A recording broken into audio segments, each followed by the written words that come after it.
Okay, so right now I will show you how to program PIC microcontroller. In order to program the PIC microcontroller, never mind. Let me drink some tea.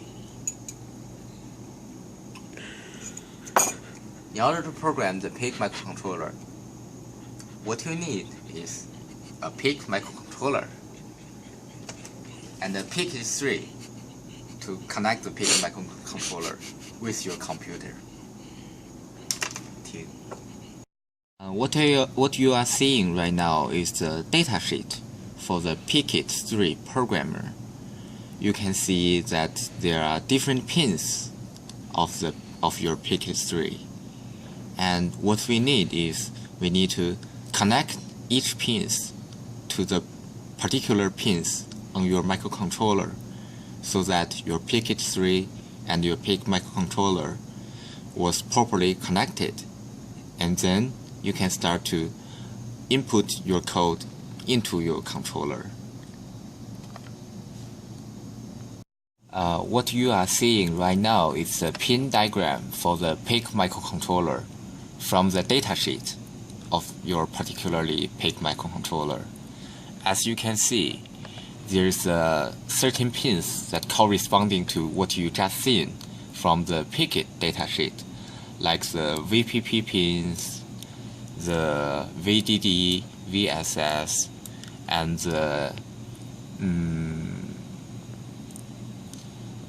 the data connection pins and the clock connection pins. So you just need to connect these 5 pins to your PIC3, and your PIC microcontroller is ready to be programmed. After you connect your PIC microcontroller and your PIC3, your circuit should look like something like what you just seen, like this. And your PIC3 should be connected to your computer through a USB cable, like this. So now your microcontroller is ready to be programmed. We use 2 softwares to program our PIC microcontroller. The first one is called microC for PIC, which is here, this red one. So right now I will open the software.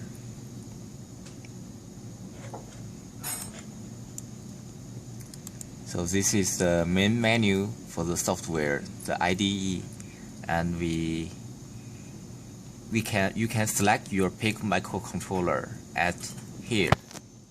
You just select from their different family. So what we are using is called P16 1823, but we have a project that's already been created. So right now I will just open that existing project.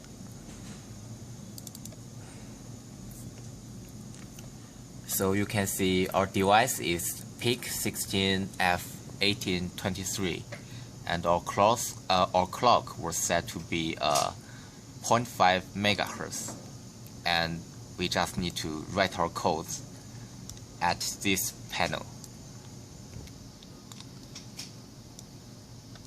This IDE uses standard C language, but it has many useful libraries that we can use, so it makes things much easier. After you write your code, you just need to click Build button, like here. So the software will translate your writing code into the machine language, which is those 101 thing, and so that we could input that 111 program into our microcontroller. So right now I will click Build,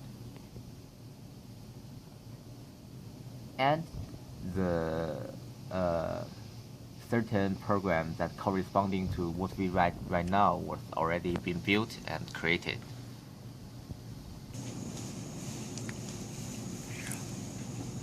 After the program was created, we used another software called MATLAB IDE to download the program into our microcontroller. So right now we open MATLAB.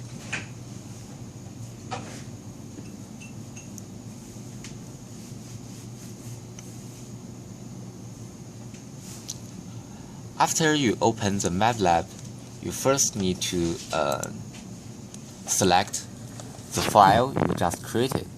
So we would click import because we want to import our program into our microcontroller so that we have different hex files. Right now, we just opened the MATLAB IDE. What we need to do is we click import to select which program we are going to be write into our microcontroller. You can see that we have different hex files, which are the 111 thing translated from the code we just write in the micro C software. So right now we select the program we just built, and you can see it was loaded. It was loaded by the MATLAB. And now we need to select the programmer, which is, in this case, we use PK3, so that we click PK3 and it was loading the PK3. And right now the computer is trying to recognize the PK3. And right now the PK3 was connected, and it says a message that you must connect your PK3, and it says you must connect to a target device to use PK3.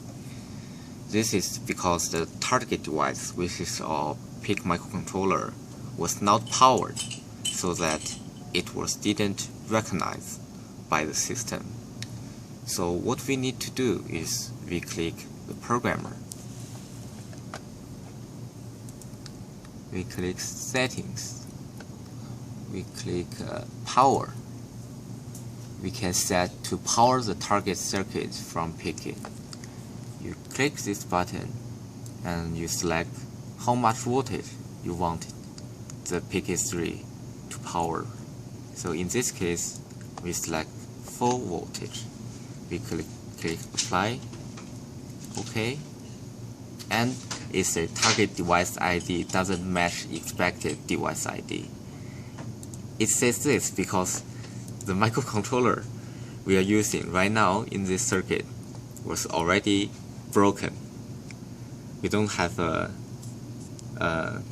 good device for now, but let's just assume that this device is working. If this device is working, you will see that target device detected at here. And after you seeing that message, you just click this button, which says program. You click this button and says programming, and normally it should gives you that program finished. And by doing this, you can successfully program your PIC microcontroller. So today we are going to talk about the code at micro C. And first of all, you need to include the head file, which is this line. So it will include the library we are going to use in our program. And then you define the variables. We need to keep an eye on the types of your variable. And then we have our main function. The first part of your program is to doing the configuration, because you are programming for the PIC microcontroller, so you need to configure it, like setting up your PIC microcontroller. We are going to use the ADC at port A, so that we need to open the port A and setting up the port A to input level. And in order to achieve the Bluetooth communication, since Bluetooth use UART communication, we also need to setting up the UART communication for PIC microcontroller, so that we initialize the UART communication port at here. The 9600 is your bit rate, and still it's a configuration for port A. Then we initialize our ADC here, and I think these two are for the UART communication. We're setting that to the output level, and then still initializing for port A. So that's the configuration. So, and then this is the actual program that works. So we first read the whatever voltage we have as the ADC and save that value into a variable, and then since each data point of ADC corresponding to 4.9 millivolts, so we convert the value we're reading into the actual voltage and save it into another variable.